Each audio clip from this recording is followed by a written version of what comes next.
We had a wonderful episode so far. Yeah. I think what we're going to start doing moving forward is we're going to be watching the show Traitors together as a podcast and reviewing it at the end of every episode, okay? Traitors is my favorite show. I put Izzy onto it. Yes. It is basically like real life mafia that takes place over the course of a month, essentially. And the people involved in the game are people from reality shows. The first season was like normal people, and they're actually doing normal people next season, so we should apply. We're actually having a special guest on next week to tell you a little bit more about that. Yeah. So Izzy, you could be on the next season of Traitors. Thank goodness. Yeah. That's what I was waiting for. So it's hosted by Alan Cummings, who is iconic. He's so fucking good. Hosted by him. Essentially, the way it works is there's 3 traitors that are selected. No one else knows who the traitors are. As the audience, we do know who they are. There's a wrinkle to that this season that we'll get into in a second.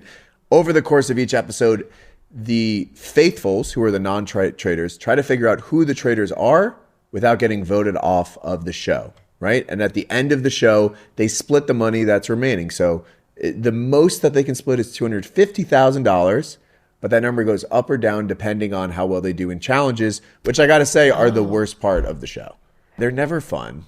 Some of them are hard. They're all hard, actually. They're like rowing across a fucking Scottish lake. They're like pushing this like big chair, and they're all like huffing and puffing. Yeah, like putting like coffins in the thing. It's like physical labor. Yeah. Let's kind of go through the cast. So the cast for the season, biggest name is Donna Kelsey.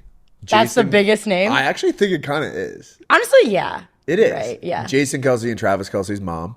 Rob from Love Island. Oh boy. There's a bunch of different Survivor people who like I watched Survivor. I didn't watch any of their seasons except for Yam Yam, who's great, or Jam Jam. It's spelled Yam Yam. There's 2 Olympic figure skaters and Colton Underwood, who is on The Bachelor and has since come out as gay. Yeah, who is distractingly handsome. And then the biggest one that we'll get into in a second is Michael Rappaport. So 3 episodes have come out. Actually, this podcast episode comes out on Friday. We're recording it before episode 4, so we don't know what happened in episode 4, but you should catch up if you haven't.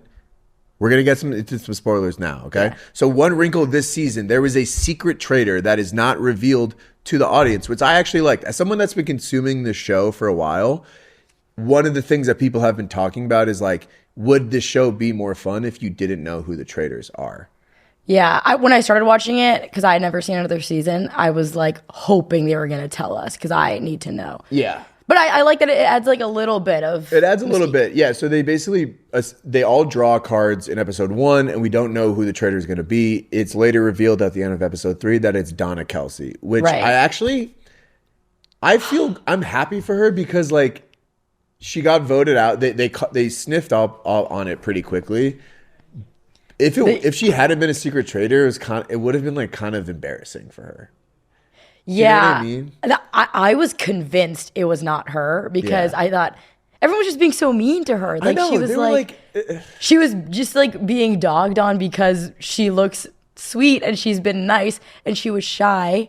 Yeah, it is funny. Well, the funniest part about this game in general, and also like real life mafia, is there's no defense. If someone accuses you of being a traitor, you're like, I'm not. Yeah, and that's all you can say. That's exactly what a traitor would say. And you're like, okay, but like, I'm not. Especially the first like 2 or 3 days, there's no information to go off of. Right. I was floored with the reveal of her being. Really? Yeah. Did you think it was?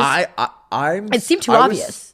It is also funny. They're like saying like, you're a traitor because you're quiet. It's like, yeah, no shit. The like 70-year-old woman who's never been famous, has been thrust into the limelight, is like a little camera shy. Right. Yeah. Like, I know. Poor thing. And she didn't do a great job of defending herself. Like, she was like, I'm fans of all of you. It's like, your daughter-in-law is Taylor Swift. You're not a fan of like a Survivor. She was probably just ready to get back to her real life. I almost was wondering, like, did she have like a hard out? Like, did she have to get out for some reason that they just like, she was like, I'll do the show, but I got to leave after. Yeah, she's like, I got a thing on Thursday, so I've got to go. But. So she was voted out. The first 2 episodes, Portia, who is the housewife, was voted out, and Ian, the Survivor guy. What are your thoughts on Portia? Why was Portia saying all that stuff? Because like we saw it on camera that she was saying like, "Oh, and I killed," and then I was like, "Why did you? Yeah, she had like a slip up. Why anyone speaks at the round table in the first couple episodes makes no sense to me. Because there's another traitor right now. So the traitors right now are Rob from Love Island, right? Who's actually doing great. He's so good. Candace, who can't shut the fuck up. Don't talk. Yeah. And then Lisa fucking Rinna. Oh, you don't like her? I like her, but I'm just like, stop calling yourself Lisa fucking Rinna. Oh, does she call herself that? Yeah, I must have missed like, that. Come on. Would you want to be a traitor or faithful? Of course, a traitor. Doesn't everybody want to be a traitor? I don't think I would. I think it'd be hard That's because you're like kind of the fun lying part. for like a month. Yeah, I guess. I would want to be a traitor, but I would be bad at it because I don't stop talking. And I would like totally say something at some point. Do you think you'd be good at it? You'd be good at it. I think I would have trouble sitting at a round table and everyone's being silent. Like I would want to fill the silence. Yeah. Rob is doing so good. Rob like is doing nobody really suspects well. a thing for him. He reminds me a lot of, well, so the past few seasons, the Faithfuls have won. So do you know who Dylan Efron is? Yes, he's from my college town. Really? He's from San Luis Obispo, yeah. Wow. Yeah. Anyway, shout out San Luis Obispo. Shout out, fun fact. Slow, right? Yes, Yeah. look at you. By the way, Izzy one time was like, yeah, this weekend I'm going to Slow. And I thought you meant Oslo. And I was like, you're going to fucking Norway this weekend or Sweden? I do those things. I didn't know you balled like that. I was like, how much are they paying you? I need a fucking raise if you're going on an international trip. Rob is killing it.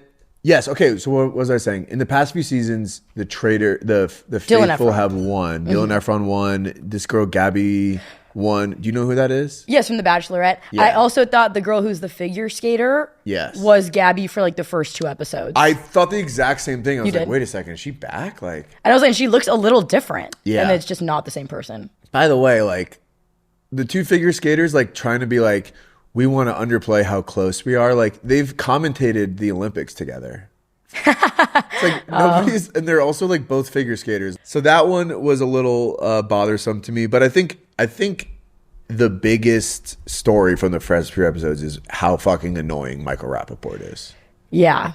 Were you aware of him before this show? I have no idea who he is. He's like always going viral for like being the most annoying person in the entire fucking world. Like, he's like had a podcast. He was in Friends. He had an arc in Friends. He dated Phoebe. Really? Yeah. That like I could see it. Yeah. He's like very New York City. Right. And he's only mentioned it 20,000 times. I know. It's like, it's the New York streets. Right. He won't shut. He's honestly kind of ruining the conversation at the table. But is that, so that makes a lot more sense. Is that like his thing? Like, is it a bit? Because he like called people like a poopy head and stuff like that. Yeah, that was stupid. And he was like, if you're a traitor and you know, we're clap your hands. It's like, can you imagine sitting there and being like, bro, are you really going to do the whole fucking thing? It's funny because they have like music under it in the show, but like imagine you're just sitting there at the round table. Exactly. He's just, it's so true. Silent. I've always like thought about that with like Survivor when Jeff is commenting during a challenge. It's like, it's just, there's no music behind it. She's just talking into the void.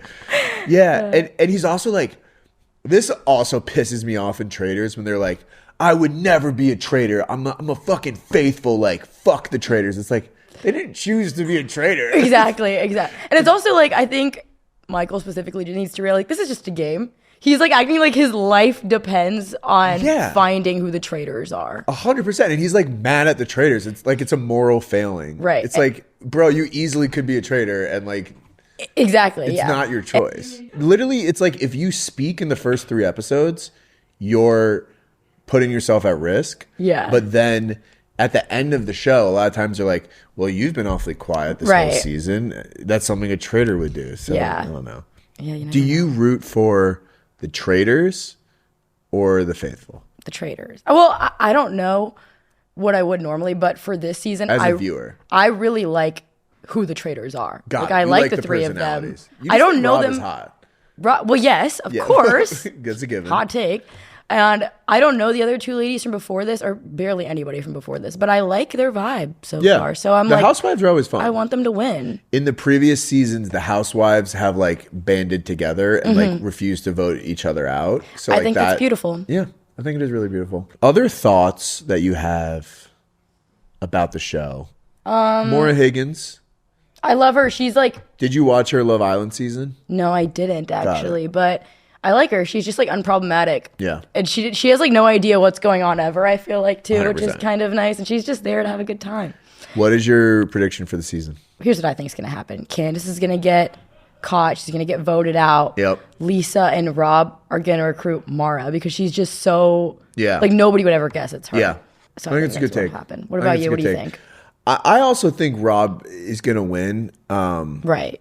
But I don't know. It's really hard to tell with these things. I like the guy Ron Funches, who almost got voted out. He was like really hardcore. Who did he want to vote out? Oh, he got Portia voted out. Yes. And I felt so bad for him. That's what I'm saying. You can't go to bat. Like, you can't go to bat. Well, but if I heard what he heard Portia say, I also would have been like, it's a legitimate she reason. said this. Yeah. I've seen that guy before. Yes. And I can't put my finger on where. Me it's too. really bothering me. Me too. I think he's in like a lot of different things. His voice is so recognizable. I know. But he's funny. I like him. He's funny. Yeah. Anyways, guys, keep watching the show with us. We're going to be breaking it down every week. If you don't like it, we don't really care because we're watching it already. Because we like it. Yeah, this is an outlet for us. We really need this. Any closing thoughts before we send them off to the weekend? I think all my thoughts have been said. Guys, that's all the news that's fit to podcast. We hope you have an incredible weekend. And as always, go Jets. Dante Moore is not coming out of the draft, so we're fucked. And we always will be. So enjoy the weekend.